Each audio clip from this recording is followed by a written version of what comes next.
Welcome to My Journey to Heart Health. This is my heart story, a podcast where we explore the journeys, the challenges, and even the triumphs of heart health. Here we'll dive into some real stories, some expert advice, and some real actionable steps to inspire and empower you to take control of your heart health. Whether you managing a condition like myself, you supporting a loved one, somebody that needs your help, or you're simply seeking to live a healthier life, this is your space to connect, learn, and grow. Let's take these heart journeys together.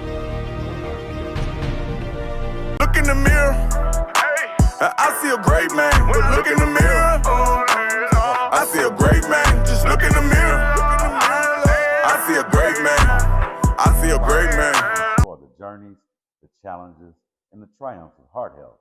Here we're going to dive into some real stories, actionable steps that will inspire you and empower you to take control of your heart health.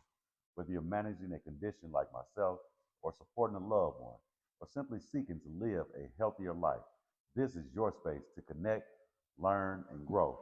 Let's take this journey together, one heartbeat at a time.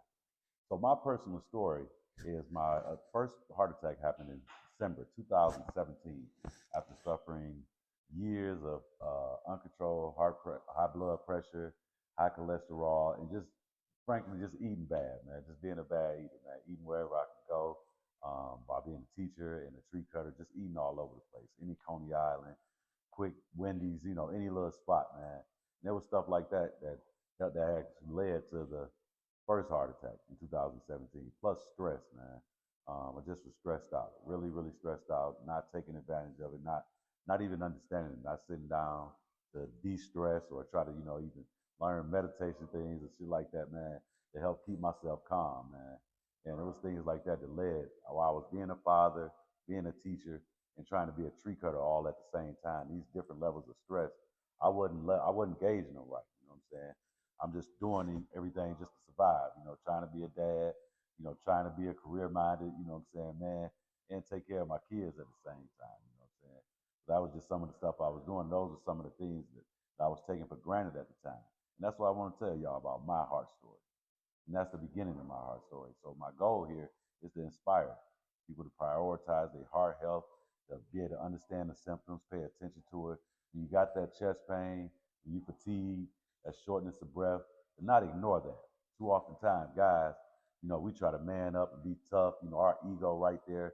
And there's so many stigmas with heart health and with just being healthy alone. So most guys, we get a little shortness of breath, we sit down for a few minutes, might drink a little water, we get a little fatigue. Like our people tell us when we hooping or playing on the field, man up. So most guys, we follow that stigma to man up, you know what I'm saying? Our chest pain, we like, oh man, that ain't nothing, I'm okay. But most oftentimes, people like myself, we got to pay attention to that chest pain. But I didn't, you know what I'm saying? And that was part of the reason why I did have a heart attack in 2017 that led to me having to have open heart surgery here in 2024.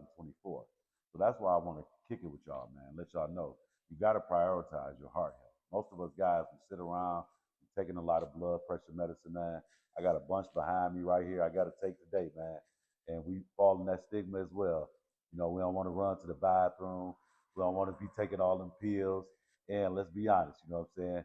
Hey, that the blood pressure pills, they fuck with you a little bit. You know what I'm saying? Don't be honest. So most guys, we don't like taking those blood pressure pills because they affect you in areas. You know what I'm saying? You never know when you have a mishap messing with the blood pressure pills. So a lot of times you want to hold off. You know what I'm saying? You know you about to take care of some business. You know you on a date or about to go on a date or about to meet a young lady. You like, hey man, I ain't taking them today. Because I ain't about to have no type of incident happen, man. But yeah, that's all led up to here where we at now. My heart journey and my heart story. I'm 2 weeks, 2 to 4 weeks out from actually having open heart surgery. I'm talking about the sawing down, cutting on the legs, cutting on my arms. The radial veins are gone in both arms. I can't get an IV anymore.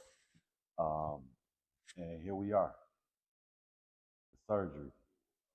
Man, just hearing you need open heart surgery, that'll do something to your spirit. Open heart surgery, most people I know that had open heart surgery, they're in their 70s, 80s, you know what I'm saying, something like that. Some people leaning over, limped over.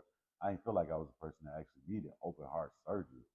That the way that hit me, the emotional impact of having a physician is one thing to guess it or assume it, and be on WebMD, trying to be your own physician. But when the doctor come in there and say you need open heart surgery, it do something to you.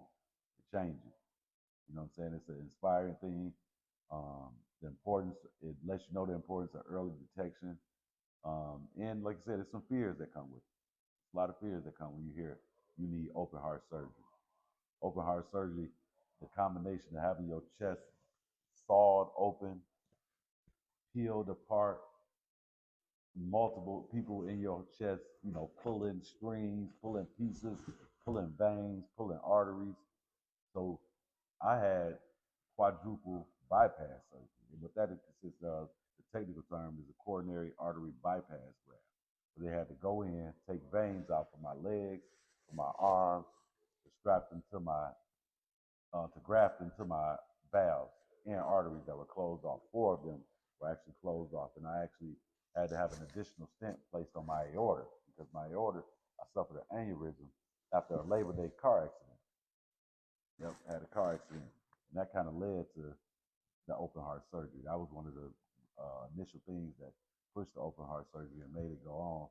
So I was having heart attacks between September 3rd and November 7th. I experienced over 10 different heart attacks at 10 different times, had to be placed in the hospital, EMS taking me from my house to Oakwood Hospital, to Receiving Hospital, multiple doctor's visits. And it wasn't until the heart cath on November 7th that my cardiologist realized that I actually had a blockage in all of my valves. We initially just thought it was the stents that was initially placed in 2017 that had caused the problem in my heart story. But what we ended up learning is that over time, the cholesterol, my LDL levels, the uncontrolled blood pressure, being on and off different medications, that caused different problems. And again, the most surprising thing was just that day, knowing that I actually had to have a full open heart surgery. It was fear, but I had people like my aunt, I had people like relatives, friends of mine that had been through some of the same things, so I was able to lean on that information. Even though I had some tears that morning. I'll be honest, it was tears leading up to the surgery. That was a tough, tough day, man. A lot of fears. My kids, I just saw my oldest daughter.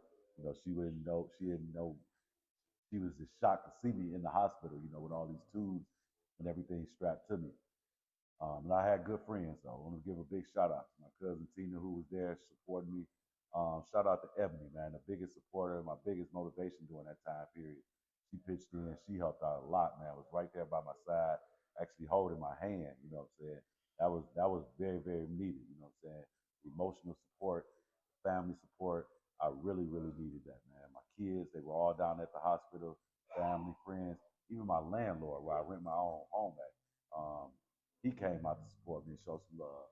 And that was big, man. Getting support and having a family support system before hearing open heart surgery is probably the only way you're gonna make it through it.